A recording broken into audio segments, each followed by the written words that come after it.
Welcome to the BBB National Program's podcast, Better Series, where we will explore top-of-mind topics and self-regulation with business and industry leaders.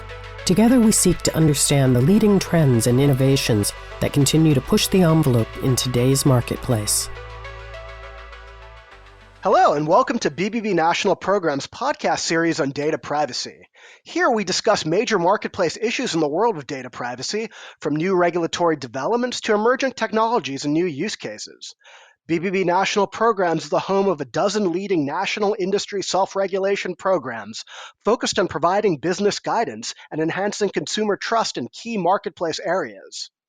Now, a lot is happening in the world of privacy today, from the passing of the California Privacy Rights Act ballot initiative during the last election cycle to new developments around cross-border data flows. Today, however, we're going to focus on an issue in the world of privacy that isn't often discussed, which is the issue of privacy in teens. Now, like the rest of the world, teens are constantly interacting with mobile apps, websites, and connected devices. Every day, teens interact with photography apps, games, lip-syncing apps, messenger apps, music and video sharing apps, in a world that, quite frankly, has become more digital since the rise of the pandemic. However, in the US and other jurisdictions, many of the same legal protections that apply to young children don't apply to teens. Now, notably in the United Kingdom, Information Commissioner Elizabeth Dunham said kids are not like adults online and their data needs greater protection. Now, despite a lot of emerging legislation surrounding privacy generally in the United States and the rest of the world, not much of this legislation focuses on this unique part of the population. So as part of the ongoing dialogue about privacy, today we're going to talk about BBB National Program's Teenage Privacy Program, also known as TAP, and an inaugural white paper the TAP program launched covering the Android mobile app ecosystem. I'm Ayaz Minhas, and I currently serve as Manager, Data Privacy for BBB National Programs. Joining me are my colleagues Isaac Cronk, Digital Advertising Compliance Specialist, and Cameryn Gonnella, Compliance Manager. Today, the three of us are going to discuss the launch of TAP and our work on our paper, Risky Business, the current state of teen privacy in the Android app marketplace. Welcome, guys. Thanks, Ayaz. It's great to be here. Hi, Ayaz. Great. Thanks for inviting us. Of course. So, Cameryn, let's start off with you today. So why teen privacy? Why is this an important marketplace issue today? Absolutely. It's really good to discuss, why we're focusing on this, why now, why teens? So obviously, teens are a huge portion of online users, and they're very active in digital environments, especially since the pandemic.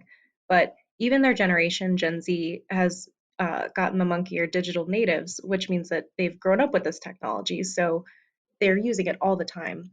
And in fact, 83% of mobile device users that are aged 13 to 17 download at least one new app a month. And so if you think about that in the span of a year, when you remember that each app may collect or potentially expose data, that's 12 times the risk as just one app throughout the year for a single teen that might be downloading new apps.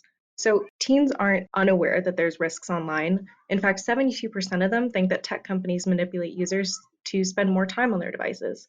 They just don't know the full extent of the risk of the online ecosystem that they're a part of.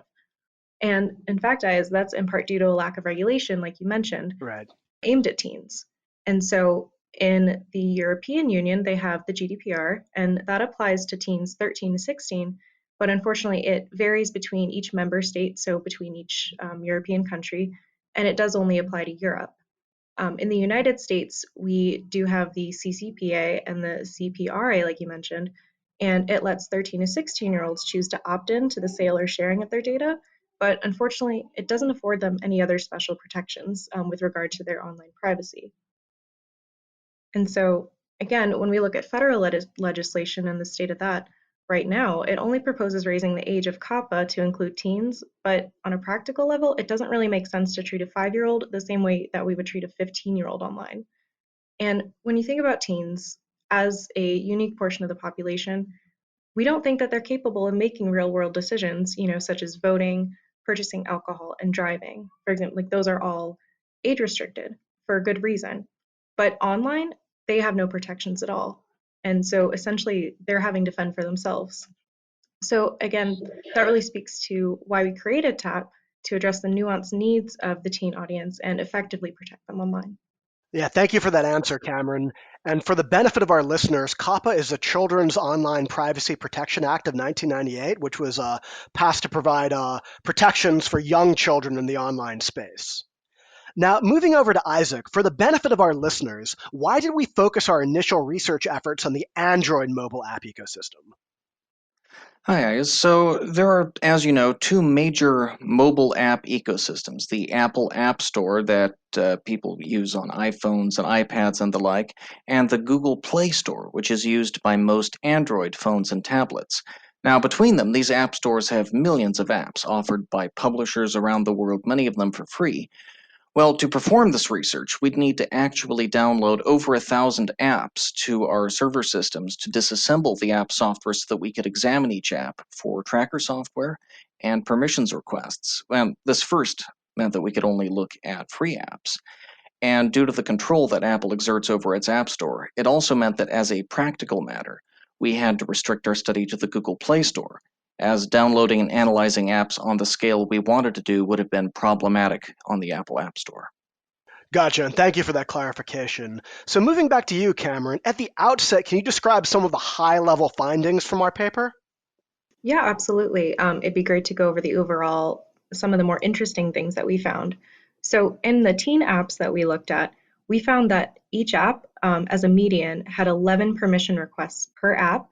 And out of those, there was a median of 6 dangerous permissions per app. And so for people that might not know what a dangerous permission is, because it does sound a little bit dramatic, Google actually defines dangerous permissions as permissions that cover areas where the app wants data or resources that involve users' private information, or permissions that could potentially affect the user's stored data or the operation of other apps. And we also found that there was a median of 10 trackers per app, which means there could be potentially up to 10 different companies or 10 different types of information being collected about a teen in an app for tracking purposes. And in fact, the trackers that appeared most frequently in our analysis were controlled by Google and Facebook. And kind of the last finding that I want to touch on is that out of the apps that were ad supported, in our teen directed apps, 82% were supported by ads versus only 51% of the general audience body of apps that we analyzed.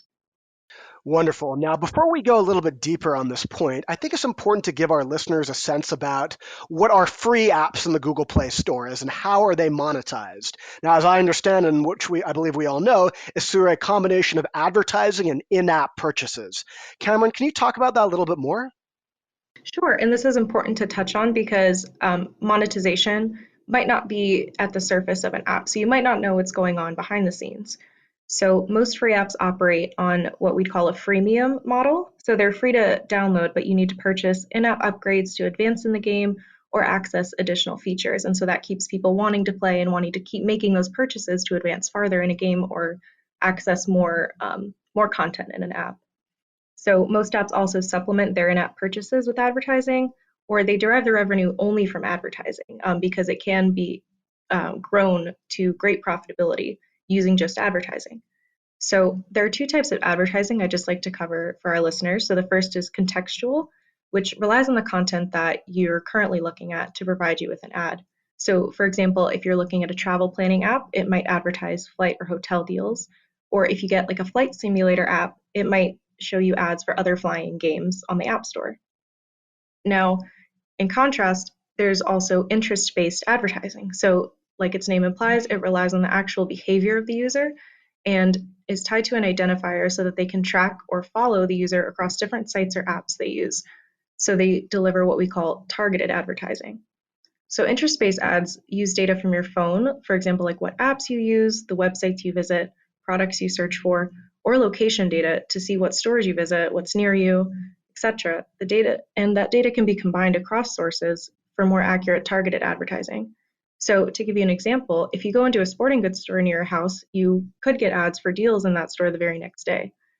And the way that they tie the advertising to you, in a sense, is what's called the advertising identifier on your phone. And so for Google, you can opt out of this in your settings by going to opt out of interest-based ads. So it's very aptly named. But in the iOS ecosystem, the advertising identifier can be disabled when you turn on limit ad tracking. So the privacy settings tied to this type of advertising are very confusing for some users. And even some educated adults don't always recognize targeted ads for what they are. So when you consider how inexperienced teens are in comparison, they can be easily influenced and even manipulated by targeted ads, from politics to body image to social issues. Certainly, and there is a lack of understanding of this space with some users, and certainly teens being less sophisticated less sophisticated compared to adults, might have challenges understanding how this space operates. Now, with that in mind, Isaac, can you go into a little bit more detail about how the data for this report was assembled, especially with respect to the teen apps that we looked at and the general audience apps that we looked at? Absolutely, Ayaz. So we wanted to start by identifying a broad range of the most popular apps on the Play Store. So we downloaded information about the top apps in every major category on the Play Store, like entertainment or action games. Then we expanded that to all apps marked as similar to the top apps. This gave us a data set of about 54,000 apps. Now, we consider this to be our general audience data set, a broad range of the most popular, widely used apps across all categories. Now, to identify our teen app dataset as a subset of the general app dataset, which we would actually then download and analyze, we set up a broad search criteria involving characteristics likely indicating teen apps, like apps that had words like Minecraft and superhero in the Play Store description, but didn't have words like credit score. This yielded a set of about 1,300 apps. We then developed a multifactor test as an objective set of criteria to distinguish teen-directed apps from non-teen-directed apps, and we manually reviewed every app in the set of 1,300 that we had previously identified. After evaluating each app based on the multi-factor test and after some technical adjustments, we had about 1,100 apps, which became our teen dataset. Wonderful. So again, for the benefit of our listeners, our data included publicly scraped data from both the general audience apps and teen apps and from the Google Play Store, and also data from downloaded and analyzed teen-directed apps. Now, Isaac, what kind of apps did we identify as teen apps, and what was our basis for making that determination? Well, we came up with a multi-factor test for teen-directed content relying on a combination of industry standards for advertising, such as MPAA ratings for films, ESRB ratings for video games, European advertising standards for alcohol, while also looking at the multi-factor test for child-directed content from the FTC's Tiny Code decision. And I'm glad you brought that up. And for the benefit of our listeners, the Tiny Code decision was a Federal Trade Commission decision that assessed whether an app was directed at children under COPPA. And so the FTC went through the elements of a multi-factor test to consider if an app was child-directed under COPPA, covering factors such as subject matter, visual content, language, and the use of animated characters, or child-oriented activities and incentives. Now, Isaac, we tried to play around with that test when we were engaging in trying to develop our own framework, correct? Yes, that's right. Ultimately, we came up with 9 broad factors to assess the teen-directed nature of apps, and this did include subject matter, childish pranks, and so on. Subject matter appealing, for instance, primarily to children, like basic spelling or counting apps, we considered not directed at teens, and subject matter chiefly of interest to adults, such as business or finance or that kind of thing, would be considered not directed at teens. We looked for criteria like visual content, settings appealing to teenagers, skate parks, teen clubs, visual depictions targeted at teenagers, which might include something like violence, but wouldn't include visual content only suitable for adults. We looked at teenager-oriented characters, the kind of music involved, models in the advertising who appear to be under 25, celebrities appealing to teenagers, and language, other characteristics. Notwithstanding the prior sections, we also indicated that apps known to be popular among teenage users might be considered as directed to teenagers even though they might appear to be primarily targeted to other users. Sort of a catch-all to get those apps that may not look like teens would use them, but in fact they are. Certainly, and I'm glad that we incorporated that element into our multi-factor test, because we brought in various types of video apps or entertainment apps that are known to be used by teenagers and young people when we conducted this analysis. So moving back to you, Cameryn, we've talked a little bit about trackers versus permissions. Cameryn, can you clarify what a tracker is and what a permission is for purposes of our paper? Absolutely. So we broke this down in the white paper, and a tracker is defined as a type of software that is used to collect data about user behavior. So the app developer can set a tracker in their own app, or they can contract with third parties, which are unaffiliated companies for the most part, to integrate those third-party trackers into their app. So most people are also familiar with permissions requests. You see those more often than you would see a tracker when you use an app. So they're usually a pop-up box that you see that'll ask you if an app can access your location or your contacts or send you push notifications. However, some permissions are automatic. So for example, if an app just needs to access the internet, usually it'll just grant that permission without asking you. Because that can be pretty innocuous, and having to allow access to the internet in every single app that you download would get pretty tiring, I imagine. And we touched on dangerous permissions before. So again, those are permissions that involve the user's privacy and could potentially ask for personal information. So these are permissions that you might want to be a little bit more careful about granting, especially teens, because they ask for things like accessing your contacts, accessing your precise or even just your general location, so what city you're in, or they can access your microphone or your camera. So permissions let the app access a feature on your phone, just to differentiate, and trackers let a company or the app collect that information that the permission accesses and then keep records to use for other purposes. Wonderful. And to be clear, there were 10 median trackers from our body of research for teen apps. And I thought that was a really interesting finding with respect to trackers. Now, moving back to you, Isaac, when we were conducting this research, I think we learned a lot about what information is offered on the Google Play Store in the way that apps present information on their pages on the Google Play Store. Can you talk about that just a little bit? Yeah, Ayaz. Well, one important thing that we discovered is that it's possible to list an app in the Play Store with extremely vague or even no contact location information visible to the public. When we were running statistics on the numbers of apps produced by each country around the world, we found that many of the apps listed something as vague as a snippet of a street address or even just a common city name, but no country.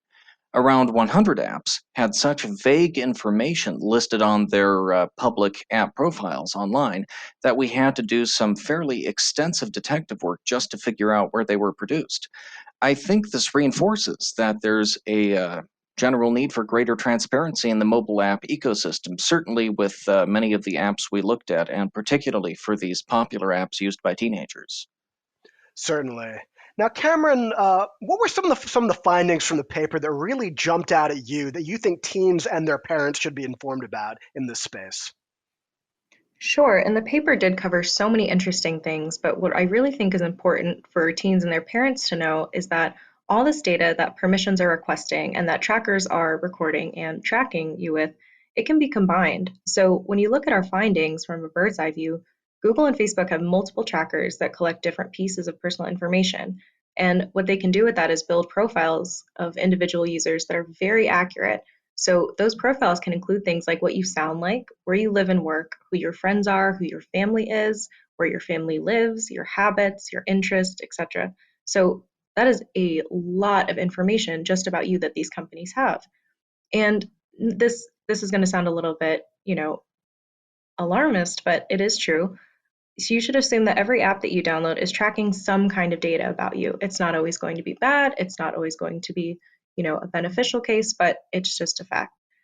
So you should be cognizant about what you agree to and also your device privacy settings, like we touched on earlier about disabling, opting out of interest-based ads or disabling or limiting ad tracking on iOS devices.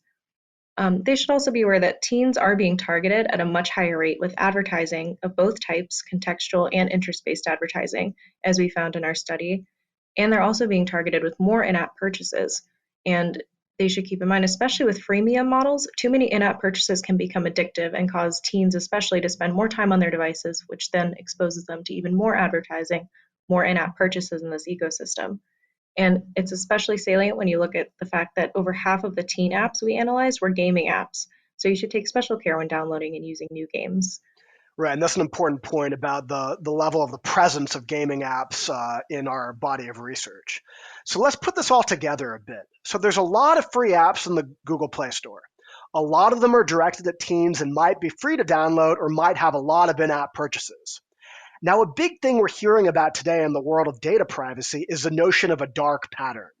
A dark pattern could be a user interface that's designed to trick or encourage consumers to take certain actions. For instance, this can be a screen that you can't quite tap away from instantly, or a box that you have to check or uncheck that guides you to an in-app purchase option, or even it could just be manipulative language encouraging you to take a certain action. Now, how do you all think that these practices compare with some of the practices that we identified in our paper when it comes to this notion of a dark pattern? Yeah, absolutely. And this is a great question. And it's certainly at the top of mind right now, I think, for a lot of people because of the social dilemma just coming out on Netflix. So, for those of you who aren't aware, it's a documentary that talks about, big tech, dark patterns, other manipulative designs online. Um, and so, some of what it discusses are dark patterns that we aren't aware of. And so, I know I wasn't aware of these. Is for example, notifications that apps use to get users to check and use their apps more frequently. So, as an example, on a social media app, you'll get a notification saying, "Oh, your friend has joined. Like, go say hi to them in the app." So that would, encourage you to go in and open the app and look around and spend time on the app when you might not have wanted to open the app at that time.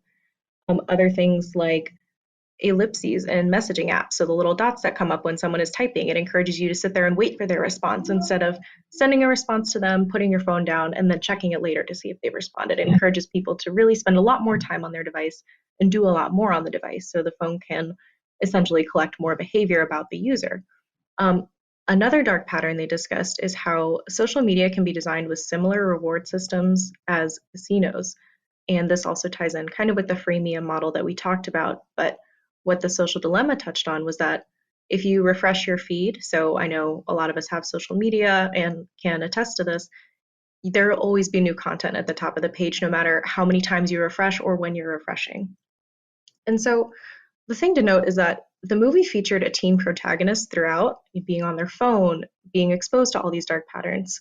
And it showed how the dark patterns impacted his real world behavior. And so that's really what we're concerned by is, how these things can affect teens in the real world. So in the movie, it showed him getting exposed to all kinds of very targeted political advertising, and he ended up attending a violent political protest and getting arrested. And so this ties back to how teens can be targeted with political ads, and it influences their beliefs and actions in real life. And it also shows how dangerous targeted ads and interest-based ads can be in other contexts, not just political, not just social, etc. And the movie also did a good job of showing how teens are more susceptible to these manipulative tactics than adults, usually due to their age and development level. So it showed how teens can easily become more addicted to their devices. For example, in the movie, the teen protagonist tries to take a break from his phone, and the apps and algorithms decided to send him a notification that's targeted to him that his ex is in a new relationship. So again, encouraging him to open the app, do more actions in the app so they can collect more information about his behavior, and encourage him to spend more time on the app. So even though the social dilemma used a teen actor to demonstrate how insidious these online data collection practices can be, the film didn't actually call out teens specifically as a unique audience that needs unique privacy protections, even though they did call out younger children earlier on in the film as needing more protection online. And so this really, again, underscores TAP's purpose to bring teens to the forefront of the privacy discussion here. And I think that's a really important point in that there's a constellation of practices, marketing practices, and data collection practices with privacy risks that might be problematic to teens, and how there's a need for solutions and and policy positions to address some of these challenges. Isaac, do you have any thoughts in this area, especially bringing it all together? Yeah, well, I think there's a thing to look at with regard to in-app purchases. A lot of mobile app publishers who put in-app purchases in their apps cater to so-called whales, users who are known to spend a lot of money on in-app purchases. And they do this by continually releasing new and niche content behind small paywalls to keep those users engaged with the app for a long period of time. And companies also optimize their ad models to reel in fish. Users who experience interest based advertising as they use their favorite apps and make incremental purchases from time to time based on this advertising. And the thing is, fish can become whales over time due to the addicting nature of freemium app models. Some companies count on requiring in app purchases to reach higher levels or providing in game rewards for watching ads, causing users to spend a lot more time in their apps. Teens are especially susceptible to these monetization tactics because of their age, and since app developers are paid for ad engagement, they often achieve great profitability at the user's expense. In addition, in cases where app developers or trackers embedded in apps have access to payment information from in app purchases, they may be able to tie that in with individualized tracking to target advertising to specific sets of users profiled as likely to be big spenders. This kind of individualized user tracking and profiling may well take advantage of teen users who frequently have inexperience with financial management, even though they often have spending money for the first time in their lives on any real scale. And they also have susceptibility to this kind of advertising. And I think that's a really important point because even though a lot of teens are digital natives, they do lack some of the experience with emotional management, financial management, and just managing their experience with visuals and the digital world. And they may or may not lack certain skills that adults have when engaging with some of these mediums. To wrap up this discussion, what are your takeaways from this research paper and teen privacy generally, Cameryn and Isaac? Sure. And I think you made a really great point just now, Ayaz, about how teens really may lack some of the skills that adults have in navigating the world. And again, we're not saying that teens are like children or are as naive as children might be, but the ages 13 to 17, which TAP is really focused on, are more formative years. Teens are learning about themselves, they're learning more about the world around them. And so there is a real need to eliminate these harmful digital practices that may take advantage of them online. So again, TAP was created to help companies and app developers be more responsible on how they collect and use the data from teens. And it also aims to create some standardization in the industry so that companies are operating on a level playing field for them while keeping in mind that they need to protect teen privacy and holding them all to that same standard as well. That's right, Cameron. And besides TAP being a good way to be privacy protective to our users, another good way for companies to protect the privacy of their own users is to follow the Digital Advertising Alliance's mobile guidance principles, which provides industry best practices on mobile app privacy, such as enhanced notice, provisions for opt-out tools, and special protection for the collection of precise location data. Well, thank you for that comment, Isaac and Cameryn. And I think we are at an interesting position right now, just given the greater engagement with the digital world as a result of the COVID-19 pandemic. And I think as TAP helps formulate these best practices, we're really going to aim to come up with new ways and more ethical business practices to engage in the areas of privacy and just good digital marketing practices as both teens and adults engage with the digital world. Well, I want to thank both of you for your participation today. It's been a really great discussion, and it was a real pleasure working on the paper with both of you. So thank you for your participation today, Cameryn and Isaac. Absolutely. It was good to be here. And thanks very much, Ayaz, for having us. Of course, of course. All right, everybody. Thank you to our listeners. This is the first in a new privacy-focused series of podcasts from BBB National Programs. If you're interested in reaching out to learn more about TAP, our white paper, or BBB National Programs generally, our contact information should be on the page that hosts this podcast. And if you're a privacy professional and you have your own hot topic to discuss, please feel free to reach out to us, and we'd love to have you as our guest in the future. Thank you to our listeners for tuning in, and we hope that you have an excellent day, and we hope that everybody stays healthy during the holidays.